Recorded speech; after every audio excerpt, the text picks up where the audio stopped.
Miley ധാരാളം കിട്ടണ്ടേ, നല്ല മത്തി ഇട്ടു. ഇന്നത്തെ മൈലി നല്ല, ഇന്ന് മത്തിയൊന്നുമില്ല. അന്ന് കപ്പയുണ്ട്, പിന്നെ പത്തിരി, മെയിൻ പത്തിരിയാ. പത്തിരി ഒരു കഷ്ണം ഇങ്ങനെ എടുത്തിട്ട് ആ അരിങ്ങാട് ഇങ്ങോട്ട് എടുക്കുക. ഇങ്ങനെ നല്ലൊരു പീസും ചാറും ആ തേങ്ങാക്കൊത്തെല്ലാം കൂടി കൂട്ടി ഇങ്ങനെ പിടിച്ചിട്ട് ഇങ്ങോട്ട് അമർത്തി ഇങ്ങോട്ട് എടുത്തിട്ട് അടിപൊളി. എന്താ സാധനം എന്നറിയാത്?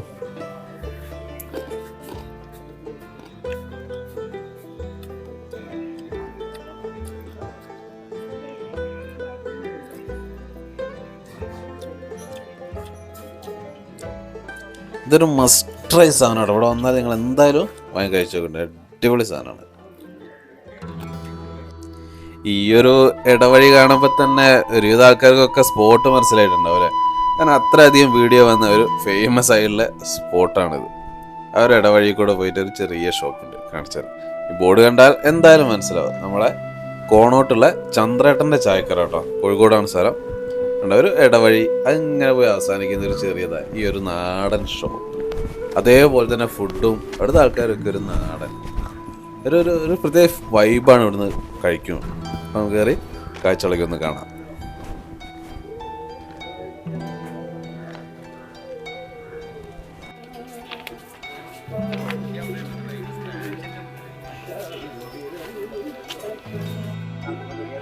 ഈ വരുന്നതാണ് ചന്ദ്രേട്ടൻ. മൂപ്പരോട് നമുക്ക് വിശേഷങ്ങളൊക്കെ ചോദിക്കാനുണ്ട് അല്ലേ? ആ ചായപാത്രം കൂടെ വിറകടുപ്പിൽ ചായ വരെ. എന്തായാലും നമുക്ക് കുറച്ച് ചന്ദ്രേട്ടൻ്റെ വിശേഷങ്ങളായിരുന്നു. ഇത് ശരിക്കും തുടങ്ങിയിട്ട് എത്ര? 25ാമത്തെ കൊല്ലം ഇവിടെ തന്നെ ചെറിയ വീടിന്റെ തുടങ്ങിയത്. അതിനുള്ളിൽ ആണോ? അല്ല, ഇങ്ങനത്തെ ഒരു സ്ഥലത്ത് ഏറ്റവും ഉള്ളിലാണല്ലോ. അതായത് ഞാൻ 12 അവിടെ റോഡുമുണ്ടായിരുന്നു. അത് അവിടെ ചോറൊന്നുമില്ല, മീനൊന്നുമില്ല. അങ്ങോട്ട് ഉള്ളിലേക്ക് ആള് പിന്നെ പണിക്കാർ ഉദ്ദേശം തുടങ്ങിയ പണിക്കാർ തന്നെ ഇവിടെ ഒന്നും പീടിയൊന്നുമില്ല. അങ്ങനത്തെ ഒരു സ്ഥലമാണല്ലോ, അതാണ് ചോദിച്ചത്. അപ്പൊ അന്ന് റോഡും ഇല്ല. അപ്പം ചായ പിടിക്കാനൊക്കെ കാരന്തൂടെ ചെറുകൂടെ പോകണം, പേര് കൂടി കാഞ്ഞി. അപ്പം എന്നോട് ഇവിടെ പണിയെടുക്കുന്ന പണിക്കാരുണ്ട്. അങ്ങോട്ട് എവിടെയെങ്കിലും തുടങ്ങി. കാരണം വെച്ചാൽ ഞാൻ ഇവിടെ പീടി വെച്ചേക്കാൻ വേണ്ടി വൈഫായ കാലത്ത് അങ്ങനെ അങ്ങോട്ട് പോകുന്നത്. നാടൻ പണി എടുക്കുന്നവർക്ക് വേണ്ടി തുടങ്ങിയതാണ് സംഭവം. നാടൻ പണി പിന്നെ കൽപ്പണി കൂലിപ്പണിക്കാർ ധാരാളം ഉണ്ടല്ലോ. 500 വേലക്കാർ ഉണ്ടല്ലോ. റോഡിന്റെ ഫ്ലോ ഉള്ളതേക്ക് ആയിട്ടു പിന്നെ ഇങ്ങനെ തിരക്കായി മാറിയല്ലേ? അല്ല, പിന്നെ ഇവിടെ അധികം അന്ന് മത്തി മൈലി ധാരാളം കിട്ടണ്ടേ, നല്ല മത്തി ഇട്ടു. ഇന്നത്തെ മൈലി നല്ല, ഇന്ന് മത്തിയൊന്നുമില്ല. അന്ന് കപ്പയുണ്ട്, പിന്നെ പത്തിരി, മെയിൻ പത്തിരിയാ. പത്തിരിയാ. ഞാൻ മാത്രമേ ഉള്ളൂ. പിന്നെ തിരക്കൂടിയപ്പോ പിന്നെ ഇത് അറിഞ്ഞു പിടിച്ച് പല ആൾക്കും പണിക്കാരല്ലോ. അറിഞ്ഞു പിടിച്ച് പിന്നെ കുട്ടികൾ വരാൻ തുടങ്ങി. അരിങ്ങാടൊക്കെ വന്നിട്ട് 2 കൊല്ലത്തിനടുത്തേക്ക്.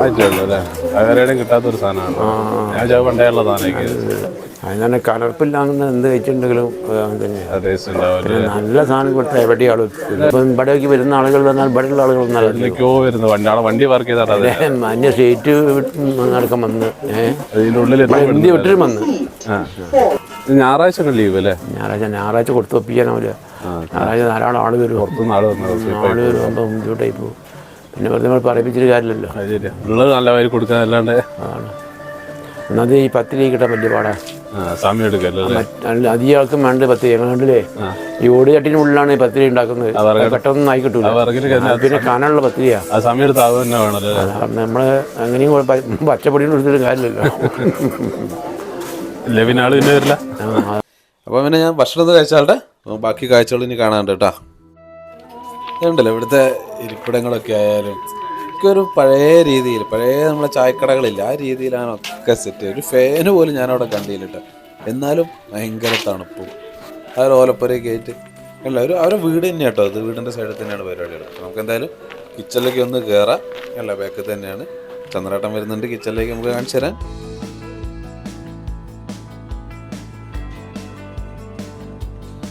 തുടക്കത്തിൽ തന്നെയുള്ള അവരെ ഫസ്റ്റ് തുടക്കം മുതലേ ഉള്ള ഐറ്റം പത്തിരി, അതും മണ്ണിൻ്റെ ചട്ടിയിൽ. നമ്മൾ പണ്ടൊക്കെ വീട്ടിലൊക്കെ ഉണ്ടാവുന്നു മൺചട്ടിയിൽ ഇങ്ങനെ ചുടുന്നത്. ഇപ്പം ഒന്നും കാണാനില്ലല്ലേ? അതൊരു പ്രത്യേക ടേസ്റ്റ്. ആ വിറകടുപ്പിൽ രാവിലെ തൊട്ട് തന്നെയാണ്. ഉച്ചയ്ക്ക് ഒരു 12:30 വരെയൊക്കെയാണ് ഇവിടുത്തെ പത്തിരിയൊക്കെ കിട്ടുള്ളൂ കേട്ടോ. പിന്നെ നല്ല ഊണിൻ്റെ ടൈമാണ്.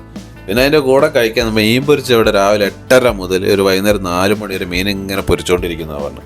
അത് അയക്കോറ, ആഗോലി, ചെമ്പല്ലി അങ്ങനെയുള്ള എല്ലാ വലിയ മീനുകളും കൂടാതെ മത്തി, അയില അതും ഉണ്ടാവും. എല്ലാ സാധനങ്ങളും നമുക്ക് ആവശ്യമുള്ള രീതിയിൽ വലിയ പ്രൈസൊന്നും ആയിട്ട് തോന്നിയിട്ടില്ല കേട്ടോ. ആ രീതിയിൽ സീസൺ റേറ്റ് ആണല്ലോ, നമ്മൾ റേറ്റ് പറയുന്നില്ല. ഓരോ ദിവസം ഓരോ റേറ്റ് ആയിരിക്കും സ്വാഭാവികമായിട്ടും. കണ്ടില്ല, ആ ഒരു മസാലയാണ് ഇവിടുത്തെ മെയിൻ. അതും ചൂടോടുകൂടി മീൻ കിട്ടുമ്പോൾ വിറകടുപ്പിനെ കുറിച്ച് വേറെ ടേസ്റ്റ് തന്നെയാണ്. കണ്ടോളി.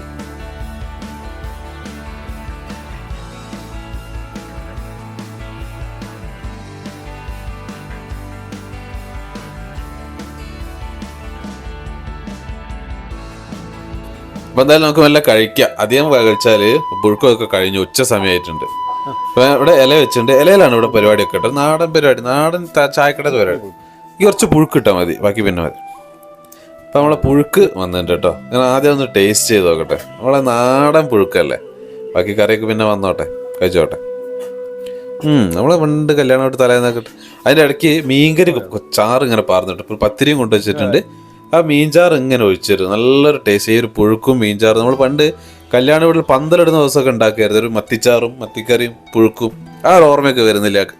അപ്പോൾ അങ്ങനത്തെ ഒരു അനുഭവമുള്ളവരൊക്കെ ഒന്ന് കമൻറ്റ് ചെയ്യണേ താഴെ. അല്ല അതിങ്ങനെ കുഴച്ചെടുത്ത് അത് ആലോചിക്കുമ്പോൾ തന്നെ ഒരു കൊതിയാണ്. നല്ലൊരു ടേസ്റ്റാണ്, ഒരു പ്രത്യേക കോമ്പിനേഷനാണ്. അങ്ങനത്തെ ഒരു നാടൻ രീതിയിലുള്ള ഫുഡ് നല്ല ടേസ്റ്റും ഉണ്ട് കേട്ടോ. നല്ല ടേസ്റ്റ് ആയിരുന്നു കേട്ടോ. നമ്മളെ വീട്ടിൽ വയ്ക്കുന്ന പുഴുക്കും മീൻ്റെ ചാറ്, മീൻ കഷ്ണം ഒന്നും ആവശ്യമില്ല. നല്ല ടേസ്റ്റ്. ഞാനൊരു അരിങ്ങാട് പറഞ്ഞിട്ടുണ്ട്, അത് ഇവിടെ മാത്രം കിട്ടുന്നൊരു സ്പെഷ്യൽ അരി, വേറെ അങ്ങനെ കിട്ടുമല്ലോ. അപ്പോൾ അതുകൊണ്ട് നമുക്ക് ടേസ്റ്റ് ഒന്നും അറിയണം, അതുകൊണ്ട് അവൻ പറഞ്ഞിട്ടുണ്ട്. അരിങ്ങാടിനുള്ള വെയിറ്റിംഗ് ആണ്. പുഴുക്ക് ചിലപ്പം തീർന്നു പോകും. വരട്ടെ, ഇരിക്കാമല്ലോ. നല്ലൊരു അറ്റ്മോസ്ഫിയർ ഒക്കെ അല്ലേ. ഇതിൻ്റെ ചുവട്ടിൽ ഇങ്ങനെ ഇരിക്കുമ്പോൾ തന്നെ ഒരു പ്രത്യേക തണുപ്പൊക്കെയാണ്. അടിപൊളി. ഇങ്ങനെ വെയിറ്റ് ചെയ്യാം. ഇതാണ് അരിങ്ങാട്. ഞാൻ ഗ്രേവി ടൈപ്പ് വയ്ക്കുന്നത്. ഇത് ശരിക്കും നമ്മളെ ഗുളികനൊക്കെ കൊടുക്കുന്ന അമ്പലങ്ങളുണ്ടല്ലോ, അവിടെയൊക്കെ ഉണ്ടാക്കുന്ന ഒരു ഐറ്റമാണ്. മുളകും മഞ്ഞപ്പൊടിയൊക്കെ ഇട്ട് നാടൻ കോഴി വേവിക്കുന്ന ഒരു സംഭവം. നാടൻ കോഴി വേവിക്കുന്നത് ശരിക്കും നാടൻ കോഴിയാണ് ഇത് പ്രിപ്പയർ ചെയ്യുക. പക്ഷേ ഇവിടെ വരെ ലഗോണിലാട്ടോ ചെയ്യുന്നത്. അപ്പോൾ എന്തായാലും നമ്മളെ സാധനം എത്തിയിട്ടുണ്ട്, ഒന്ന് കഴിച്ചു നോക്കട്ടെ. 80 രൂപയാട്ടോ ഇവിടെ ഈ ഒരു ക്വാണ്ടിറ്റിക്ക് വരുന്നത്. അല്ല, തേങ്ങാക്കൊത്തൊക്കെ ഇട്ട് മഞ്ഞപ്പൊടി, മുളക് പൊടി, ഉപ്പൊക്കെ ഇട്ട് മാത്രം വറ്റിച്ചെടുക്കുന്ന ശരിക്കും സാധനം അതാണ് നാടൻ കോഴിയിൽ. അതാണ് അരിങ്ങാട് കറി. നമുക്കൊന്ന് കഴിച്ചു നോക്കാം. ലഗോണാണ്. അത്യാവശ്യം എല്ലൊക്കെ എന്തെല്ലാം പീസിലുണ്ടാവും. എടുത്തോട്ടെ. നല്ലൊരു ടേസ്റ്റ് കേട്ടോ.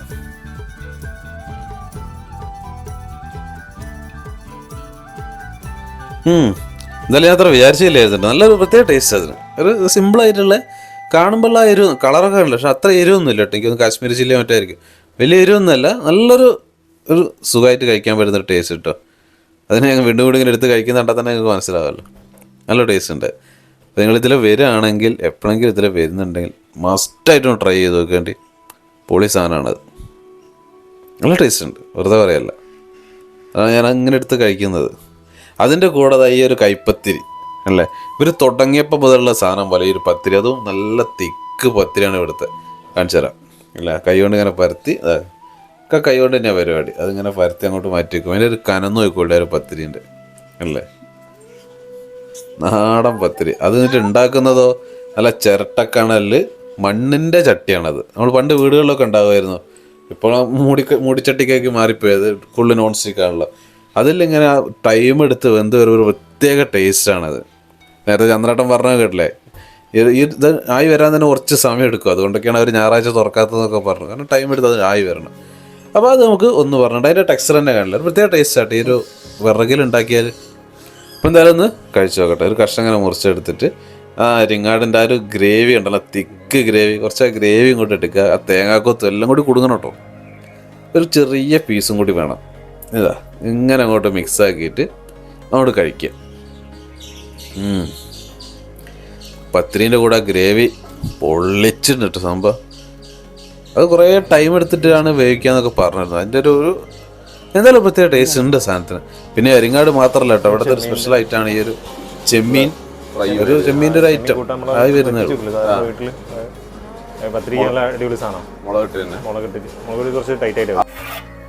അത് ഇങ്ങനെ കുറച്ച് ഗ്രേവി ഒക്കെ ആയിട്ട് നല്ല രസം ഉണ്ടാവില്ല. പത്തിരിൻ്റെ പുഴുക്കിൻ്റെ കൂടെ ഞാൻ ട്രൈ ചെയ്തില്ല. ഞാൻ അരിങ്ങാടാണ് കഴിച്ചു നോക്കി കേട്ടോ. അരിങ്ങാട് വേറെ ലെവൽ തന്നെ കേട്ടോ മക്കളെ. എപ്പോഴെങ്കിലും ഇതിലെ വരുമ്പോൾ ഒന്ന് കഴിച്ചോണം. 80 രൂപ വരുന്നുള്ളൂ. ഒരു 10 റുപ്യൻ്റെ ഒരു പത്തിരിയും വാങ്ങിയ സാധനം സെറ്റ്. പിന്നെ ആ പുഴുക്കിന് 40 രൂപയല്ലേ ഉള്ളൂ. വലിയ റേറ്റ് ഒന്നും ഇല്ല കേട്ടോ അവിടെ അല്ലേ. 10 ഇങ്ങനെ കഷ്ണോട്ട് മുറിച്ചെടുക്കുക. എന്നിട്ട് ഒക്കെ എല്ലുള്ള പീസായിരിക്കും കേട്ടോ. നമ്മൾ മട്ടൻ്റെ പോലൊക്കെ തന്നെയാണ്. നാടൻ കോഴി ലഗോണൊക്കെ കുറേ എല്ലുള്ള പീസുകളുണ്ടാവല്ലോ. പക്ഷെ നല്ല ആ ഒരു ടേസ്റ്റ് അതാണ്. ആ കഷ്ണം എടുത്ത് ഇങ്ങനെ കഴിക്കുമ്പോൾ പിന്നെ പ്രത്യേകിച്ച് ഇവിടുത്തെ ഒരു തണുത്തൊരു അന്തരീക്ഷമാട്ടോ. ഈ ഒരു ഓലപ്പുരയ്ക്ക് ആയതുകൊണ്ടായിരിക്കും. ഫാനൊന്നും അവിടെ അല്ല, എന്നാലും ഒരു സുഖം. അപ്പോൾ അടിപൊളിയായിട്ട് കേട്ടോ. എല്ലാവരും പീസ് ഇങ്ങോട്ട് എടുത്ത് അല്ല പൊട്ടി അലിഞ്ഞു വരികയാണ് പീസൊക്കെ. ഞാൻ ലഗോണ്ട് ഇത്ര ടേസ്റ്റാന്ന് ഞാൻ ഒരിക്കലും വിചാരിച്ചില്ല കേട്ടോ.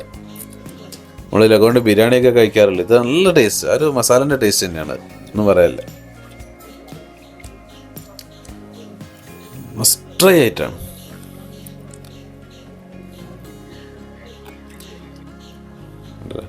ഒരു പത്തിരി ആയാലും എന്തായാലും വീണ്ടും അത് കാണിച്ചേ പറ്റുള്ളൂ. അത്രയും ഇഷ്ടപ്പെട്ടു അതല്ലേ. തേങ്ങാക്കൊത്തൊക്കെ ഇട്ടിട്ട് സാധനം സെറ്റ് ഇട്ടു. പിന്നെ ഇതാണ് ആ ഒരു തിക്കായിട്ടുള്ള ഗ്രേവി ഉണ്ടല്ലേ, ഒരു ക്വാണ്ടിറ്റി ഇതാണ്. നന്നായിട്ട് പാർസലൊക്കെ ആയിട്ട് ഇങ്ങനെ പോകണ്ട. അപ്പോൾ ഉച്ചേൻ്റെ മുന്നേ പോയാലേ സാധനം കിട്ടുള്ളൂ കേട്ടോ, ഇല്ലേ തീർന്നു. നേരത്തെ പോയാൽ കിട്ടും. ഈ ഒരു പുഴുക്കായാലും എല്ലാം നമ്മൾ കല്യാണ വീടിൻ്റെ ആ ഒരു പന്തലൊക്കെ ഇടുന്ന ദിവസം കഴിക്കുന്ന ആ ഒരു ഫീലാണ് ഒരു ഹോട്ടലിൽ കഴിക്കുന്നതിൽ നമുക്ക് തോന്നൂല. അതാണ് ഇവിടുത്തെ ഒരു രസം. അങ്ങനത്തെ ഒരു ഫുഡും ആ രീതിയിലുള്ള ഫുഡൊക്കെ എനിക്ക് തോന്നി കേട്ടോ. ഓരോരുത്തർക്ക് ഓരോ അഭിപ്രായമായിരിക്കും. പിന്നെ ഇത് മാത്രമല്ല കേട്ടോ, ചോറിൻ്റെ സമയപ്പോഴത്തേക്കല്ലേ ചോറൊക്കെ കഴിഞ്ഞപ്പോൾ ഞാൻ ഇറങ്ങുന്ന സമയത്ത് ചോറൊക്കെയാണ്. അപ്പോൾ അതിന് ഭക്ഷണം കഴിച്ച് ചോറൊക്കെ ഒന്ന് ഷൂട്ട് ചെയ്ത് നല്ല സാമ്പാറുണ്ട്, നല്ലൊരു ക്വാണ്ടിറ്റി. അപ്പോൾ ഒരുപാട് ഊണ് ചിലവാകുണ്ടല്ലേ. പിന്നെ നല്ല പയറിൻ്റെ ഉപ്പേരിട്ട് എന്തായാലും കളറ് കാണാൻ നല്ല ടേസ്റ്റ് ആയി ഇങ്ങനെ എടുത്ത് കഴിക്കാൻ. പിന്നെ പായസവും എല്ലാം ഉണ്ടായിരുന്നു കേട്ടോ. ഊണിൻ്റെ കൂടെ പായസമൊക്കെ ഉണ്ട്. പിന്നെ നല്ല കൂട്ടുകറിയൊക്കെ റെഡിയായി വരുന്നുണ്ടായിരുന്നു. സൈഡിൽ കൂട്ടുകറി റെഡി ആവുന്നുണ്ട്. പിന്നെ തേങ്ങ അരച്ച മീൻകറി, അത് കാണുമ്പോൾ തന്നെ ഒരു പ്രത്യേകത അല്ലേ, തേങ്ങ അരച്ച മീൻകറി. അതാണ് ഇവിടുത്തെ. നമ്മുടെ കോഴിക്കോട് എല്ലാ ഹോട്ടലിലും തേങ്ങ അരച്ചൊരു മീൻചാറ് എന്തായാലും ഉണ്ടാകാതിരിക്കില്ല. പിന്നെ പുളിയൊക്കെ അടുപ്പത്ത് ഇങ്ങനെ റെഡിയായി വരുന്നുണ്ട്. അപ്പം പുളി, കൂട്ടുകറി, ഉപ്പേരി, പപ്പടം എല്ലാം കൂടിയുള്ളൊരു ഊണ് തന്നെ. പിന്നെ മീനും പൊരിക്കുന്നുണ്ട്. നല്ല കുറേയൊക്കെ റെഡിയായി വരുന്നുണ്ട്. മീൻ രാവിലെ തൊട്ട് വൈകുന്നേരം വരെ മീൻ ഇങ്ങനെ പൊരിച്ചുകൊണ്ടേയിരിക്കും. ആ മസാലയാണ് ഒരു പ്രത്യേകത. ആ മസാല ഇട്ട് അതിങ്ങനെ പൊരിച്ച് കുറച്ച് മസാലയും കൂടിയൊക്കെ ആക്കി വിറകടുപ്പിൽ വെളിച്ചെണ്ണയിൽ ഇങ്ങനെ കിടന്ന് പൊരിഞ്ഞിട്ട് ഒരു പ്രത്യേക ടേസ്റ്റാണ്. നമ്മൾ മുക്കി പൊരിക്കുന്നവരല്ല, ഈ ഒരു തവ ഫ്രൈ ചെയ്തെടുക്കുമ്പോൾ ഒരു പ്രത്യേക സുഖമാണ് കഴിക്കാൻ. ആണല്ലേ. പുഴുക്കൊക്കെ ഒരു 12-12:30 ആകുമ്പോൾ പുഴുക്കൊക്കെ കഴിയും. അപ്പോൾ അത് കഴിക്കാനാണ് ഏകദേശം നേരത്തെ വരുന്നതായിരിക്കും നല്ലത്. അപ്പോൾ ഞാൻ എന്തായാലും വല്ലതുകൊണ്ട് ഫിനിഷ് ചെയ്യട്ടെ. നമ്മളിങ്ങനെ പുഴുക്ക് കഴിക്കുമ്പോൾ ഈ ഇലയിൽ നല്ല അവസാനത്തെ ഈ ഒരു വടിച്ച് കൂട്ടുമ്പോൾ ഒരു പ്രത്യേക ടേസ്റ്റ് അല്ലേ. ആ എല്ലാ കറികളും ആ പുഴുക്കിൻ്റെ ഒക്കെ ആയിട്ട് അതൊരു പ്രത്യേക സുഖമാണ്. അത് ഒരിക്കലും മിസ്സാകരുത്. അവസാനത്തെ ആ വടിച്ച് കഴിക്കുന്നത് ഒരു പ്രത്യേക ടേസ്റ്റാണ്. അത് എവിടെ നിന്ന് കഴിക്കുകയാണെങ്കിലും. അപ്പോൾ നമ്മളിത് ലൊക്കേഷൻ വരുന്നത് നമ്മൾ കോഴിക്കോട് വയനാട് റോഡിൽ ചെലവൂരൊക്കെ കഴിഞ്ഞ് കുറച്ച് മുന്നോട്ട് വന്നാൽ ഒരു തുറയിൽക്കാവ് ഭഗവതി ക്ഷേത്രമുണ്ട്. ആ ഒരു ബോർഡ് കാണാം. ആ റോഡിന് നേരെ താഴെ കുറച്ച് മുന്നോട്ട് പോയാൽ കുറച്ച് എത്തും. പാർക്കിങ്ങൊക്കെ ഒരുപാട് ഉണ്ട്. ഒരു പറമ്പിൻ്റെ ഒരു പാർക്കിങ്ങിനൊക്കെ റെഡിയാക്കിയിട്ടുണ്ട്. അപ്പോൾ അടുത്ത വീഡിയോ കാണുന്നവരെ ബൈ. അപ്പോൾ എല്ലാവരും നമ്മളെ പേജൊക്കെ ഒന്ന് ഫോളോ ചെയ്ത് വെക്കണേ, മറന്നു പോരുത്. ഓക്കെ, അടുത്ത വീഡിയോ കാണുന്നവരെ ബൈ.